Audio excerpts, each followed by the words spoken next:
di ba? Kaya mong gisubayan, siyempre, subayan may kasada.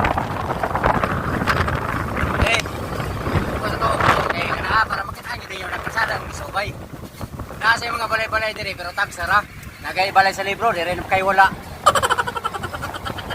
Karang bako nyo ang makita, amor nagian, di na mo ah. So, dire na yung mga Jimelina. Napay galing tawag ni Jimelina gapon. Yung mga sanitas. Ginagawa mo.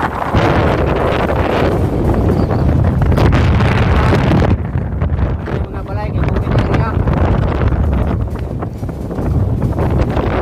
Yung tower nyo ang makita na to, tower.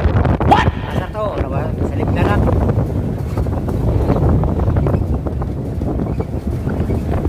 Bukid ang tirada karon kay matiterboon dito sa ato ang kumbatiho na factory. Dirita. Suro-suro yung tirada. Kita kayuhan. Intras Bascom pa. O, diyan na pa yung mga balay dire. Mataksara yung makita ang balay. O, nindot pasari kasi probinsya na area. Ang mga balay, lagyo kayo. Lahi sa mga nakakasyudad na magdikit-dikit ang balay.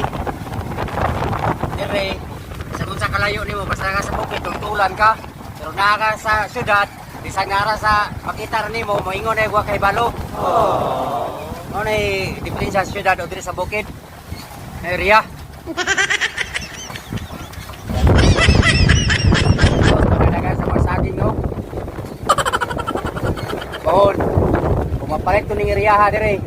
Nagkaano mga saging kaya sa magpila ka dito diba o bulik. Sana Kasagingan ron, nabay kamunggay. Libre, basta nasa bukid na area. Sige. Yan. Kanto na lang ang akong itabi sa inyo ano, kay medyo nabay mga mga lubi. May nangka. Balay dako din, naginusara. Silingan, kahoy ra. Kanay, lubi. Bon, mapahit ng area, kanay mga lubi. Palaras ko na eh, tawag ko balay. Mansyon. Wow naman! Wow! Wow! Bahala ka sa buhay mo. Ginusto mo yan eh. Mga bunga mga lubi oh. Huwag mong subukan. Masisira ang buhay mo. Terus, kuyo ulang yung bundir sa bukid. Sigurado yung asawa, ayaw yung ibilin kay na. Gago! wag. Wag. Kuyon sa mga langgam.